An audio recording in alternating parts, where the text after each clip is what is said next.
Bonjour à tous, bienvenue sur ce nouvel épisode de Parlons Trading. Parlons Trading, c'est un podcast sponsorisé par eToro.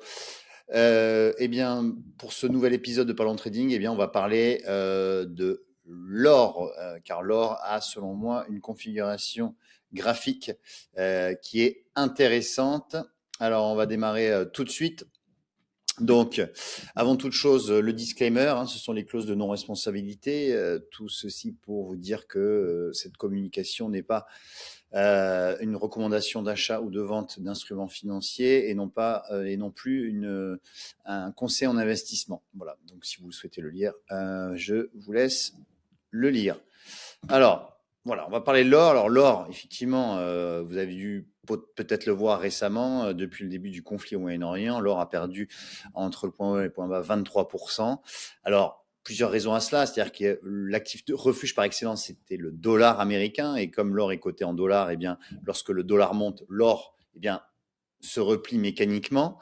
Certaines gestions ont aussi peut-être voulu prendre leurs bénéfices sur l'or, puisque l'or progresse encore sur un an glissant de 70%. Donc, on a quand même aussi une prise de bénéfices. Et puis, on peut expliquer aussi sur le fait que,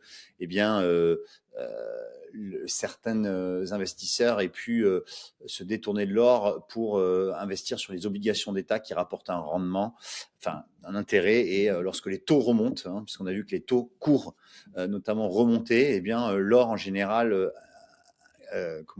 va dans l'autre sens. Voilà, alors on va démarrer l'analyse technique de l'or.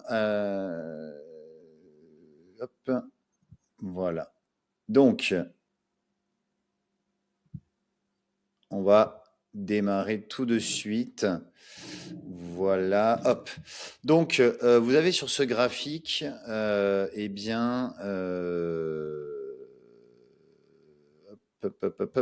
attendez une seconde, je l'agrandis, voilà. Vous avez les cours de l'or depuis à peu près un an, donc je peux même revenir un peu plus loin. Voilà, depuis début 2025, il faut quand même rappeler que 1er janvier 2025, ça valait 2600 $. Donc on est monté de 2006 à 5006. Donc on a pris quand même 120%. Derrière, on a eu cette grosse baisse en fait fin de mois de janvier. On évoluait, on a quand même touché 4400$ pour remonter vers les 5350 et derrière la chute. Alors aujourd'hui, pourquoi c'est intéressant de parler de l'or? Parce que déjà la moyenne mobile 200 périodes, là je suis sur un graphique en daily, donc quand je donnais journalière, donc une bougie représente une journée. Sur ce graphique en daily, on voit que on a touché la moyenne mobile 200 et puis on rebondit. Intéressant, c'est qu'en clôture, on n'a pas clôturé au-dessous des 4400, qui était vraiment pour moi un niveau de support, parce que ça correspondait aussi au sommet ici, et là au point bas du début février.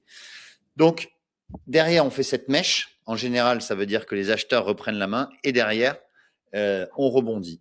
Aussi, phénomène intéressant, historiquement, c'est la 5e fois de l'histoire de l'or qu'on a 9 séances consécutives de baisse. Donc, vous les prenez du 11 mars au 23 mars, on a eu 9 séances consécutives de baisse. Et en général, lorsque on a ça, sur le mois suivant, en moyenne, on a 5,7% de hausse en moyenne, et ça marche 100% du temps. Donc, si on reportait la hausse de 5,7%, on irait à 4650. Bon, aujourd'hui, on est à 4543, mais je pense qu'on peut aller plus haut. Voilà. Je pense que le niveau qu'on pourrait rejoindre, c'est les 4800, 4830 même, parce que ça correspond aussi à ce point bas. Donc, c'est une résistance intermédiaire. Si je me mets en 4 heures, vous voyez, c'est ici, on l'a tapé. Et là, voilà, ça correspond à cette résistance.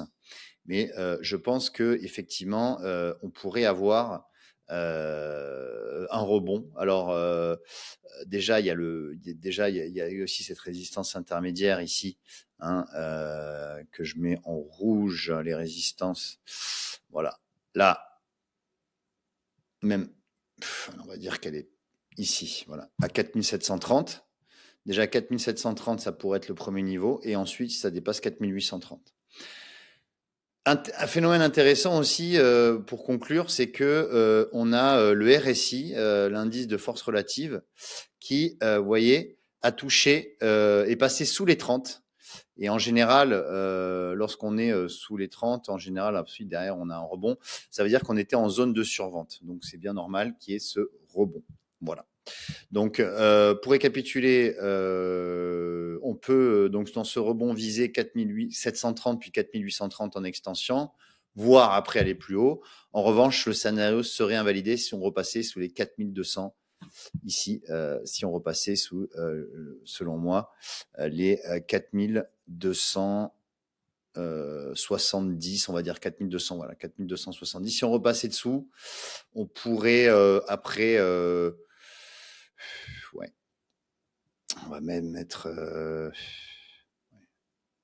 allez, on va dire même sous cette mèche-là. Si on passe sous 4310, à mon avis, ce scénario serait invalidé. On pourrait aller retrouver des plus bas.